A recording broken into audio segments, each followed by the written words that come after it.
Hi guys, so this is the no makeup me, the no fixing up at all me. And I just wanted to pop on here and do a short video that's longer than what I can fit on a short, just to tell you something that I like had a little mental breakthrough today. Um, so I'm sure this happens to you too. Like you'll see something beautiful that someone else does. For example, there's this woman, I believe her name's Catherine, and a long time ago I was into the blogs, like before I even knew about YouTube, and was just getting into stuff, about 15 years ago. And she had a blog called A Country Farmhouse. And then it turned into, I believe, an Instagram account maybe called In the Fields. But anyway, she has just impeccable taste. And honestly, she is very calculated and elegant in her choices.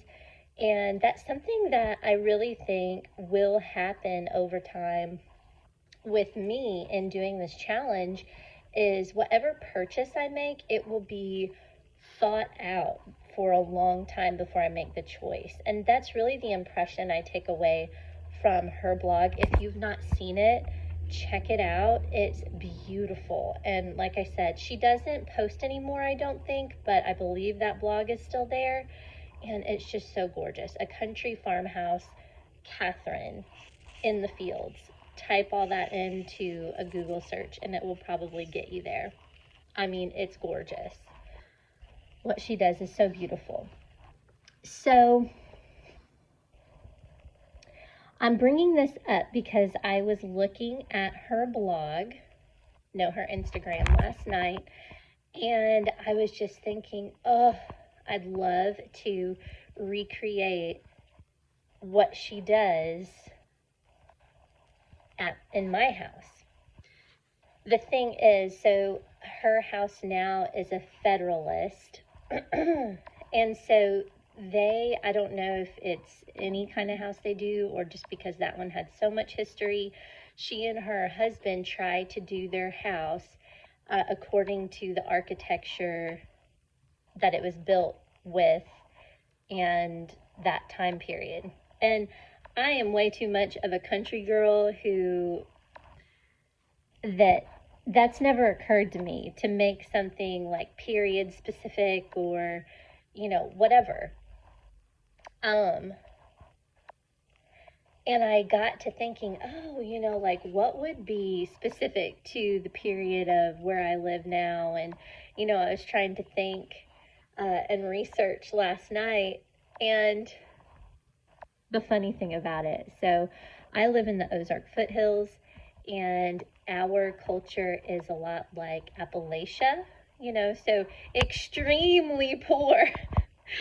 So, like, I basically need to make my house look more like a shack in order to be period specific. But so it just got me to thinking about, because I spent time researching this and thinking about it, and I don't think that's bad.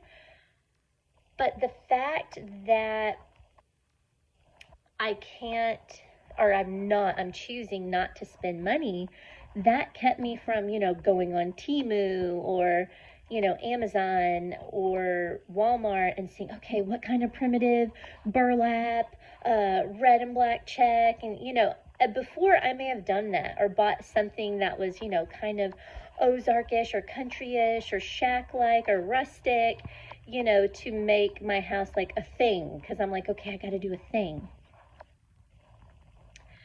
But since I have chosen to think about everything, think it all the way through before I make any purchases, I didn't do that. And this morning,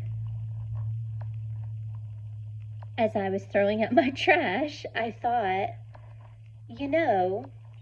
just because I think it's beautiful that she does that, doesn't mean that that's what I value to spend my money on. So you can appreciate the beauty that other people have created with their investments and their choices without having to do the very same thing. Right now, my values are to give my children the best future that they can possibly have. And I want that so much more. When I make myself think about it, I want that so much more than I want my house to look any certain way. I want my house to be clean. I want it to be comfortable. I want it to be cozy. I don't need it to look period specific. I don't need it to even look trendy or in style. Like, all I need is the basics and the coziness. That's all I need. Those are my true values. I can appreciate what someone else has done and just leave it there. Leave it there.